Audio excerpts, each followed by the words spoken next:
आणि फिरत असताना लक्षात ज्या काही गोष्टी आल्या माझ्या त्या नक्कीच जागोजागी आता जिथे हळदी कुंकवाचे कार्यक्रम आहेत महिला सांगतात की ताई आम्हाला तुमच्याशी बोलायचं आहे, या निमित्तानं मी त्या ऐकत आले आणि त्याच्यावरती त्यांच्या शंकांचं निरसन करून त्यांना समाधानकारक उत्तरं देत आले.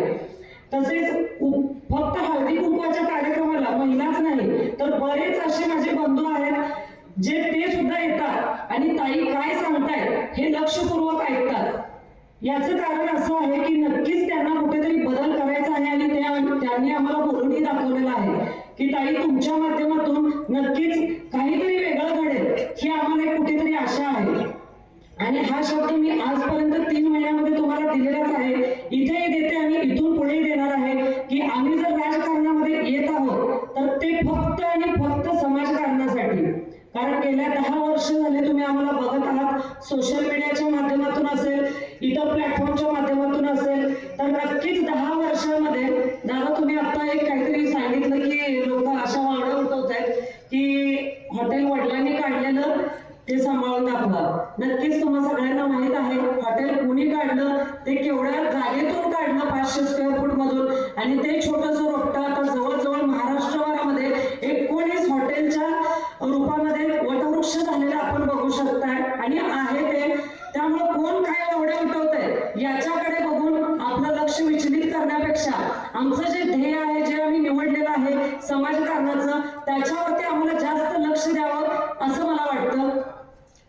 तर नक्कीच इथे राजकारणामध्ये येताना महिलांनी जे त्यांचे प्रश्न मांडलेले आहेत की आमच्या हाताला काम द्या आणि केलेल्या कामाला चांगला दाम द्या, हा एक प्रश्न आहे तो खूप गरजेचा आहे. ज्या बऱ्याच माझ्या माता भगिनी आहेत त्या रिकाम्या आहेत, घरी बसून आहेत, त्यांना मला काम मिळवून द्यायचं आहे. त्याचबरोबरीनं महिलांच्या, मुलींच्या, बालिकांच्या हा शब्द मी आवर्जून इथे काढते कारण आपल्या महाराष्ट्रामध्ये म्हणण्यापेक्षा संपूर्ण देशामध्ये जी 2-2.5 वर्षाची बालिका आहे तिथून ते 50, 60, 70 वर्षाच्या आजीपर्यंत ती सुरक्षित नाही आहे. आणि त्यासाठी काय केलं पाहिजे, महिलांना, मुलींना, ज्या मुली कॉलेजला जातात, शाळेला जातात, छोट्या छोट्या मुली आहेत, त्यांना कोणत्या गोष्टींचं प्रशिक्षण देणं गरजेचं आहे यावरती मला काम करायचं आहे. युवक वर्ग जो आहे जो व्यसनाधीन होत चाललेला आहे, ज्याला पुढच्या भविष्याची, आयुष्याची कोणतीच काळजी नाही आहे, त्या युवक वर्गाला व्यसनाकडून व्यवसायाकडे आणायचा आहे. मग तो कोणत्याही शैक्षणिक पात्रतेचा असू द्या, जसं की 10वी-12वी पर्यंत शिकून घरी बसलेली मुलं असू द्या किंवा बरेच डिग्र्या घेऊन घरी बसलेली मुलं असू द्या, ह्या सगळ्या छोट्या छोट्या अडचणी 3 महिन्यामध्ये प्रत्येक गावात फिरत असताना मी या पाहिलेल्या आहेत, कानाने ऐकलेल्या आहेत आणि त्याच्यावरती मला काम करायचं आहे. याच बरोबरीनं भागातल्या आपल्या 8 गावातल्या जिल्हा परिषद शाळा आहेत, अंगणवाड्या आहेत, ज्या की आपण त्यामध्ये शिकलो, त्यामध्ये घडलो. आम्ही सुद्धा जिल्हा परिषद शाळेमध्ये शिकलेलो आहे, तुम्ही सुद्धा तिथे शिकलेला आहे. पण आज खरंच त्या शाळा आपल्या मुलांना आपण तिथं शिकायला पाठवावं अशा राहिल्या आहेत का? नक्कीच नाही. कारण सगळ्या पालकांचा कल आता इंग्लिश मीडियमकडे चाललेला आहे.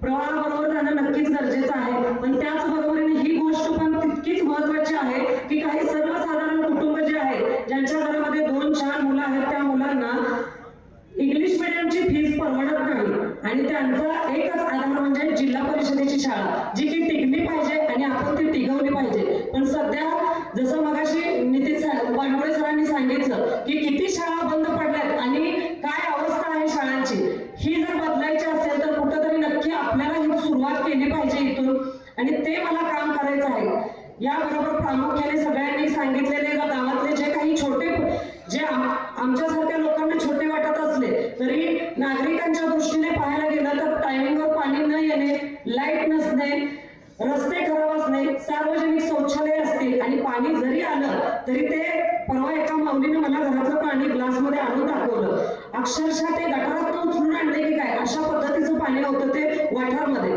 तर हे जे प्रकार आहेत हे नक्कीच बदलू शकतो आणि ते बदलण्यासाठी कुठे मला स्वतः खर्च करायचा नाही आहे. जे काही शासनाने आपल्यासाठी निधी असतील, योजना असतील ज्या दिलेल्या आहेत त्या तुमच्यापर्यंत पोहोचवायच्या आहेत आणि ते पोहोचवण्याचं काम मी असेल, कपिल भैया असतील, उत्तम दादा असतील, ह्या तिघांना जर आम्हाला महाविकास आघाडीने कुठेतरी काहीतरी आमच्यातली पात्रता बघितली असेल आणि आम्हाला ही उमेदवारी दिली आहे तर नक्कीच त्या उमेदवारीचं दिलेले त्यांनी आमच्यावरती दाखवलेल्या विश्वासाचं कुठेतरी आम्ही सोनं 100% करू असं किंवा प्रयत्न करू असं मी म्हणणार नाही, 100% ते करून दाखवू हे मी तुम्हाला या ठिकाणी सांगेन.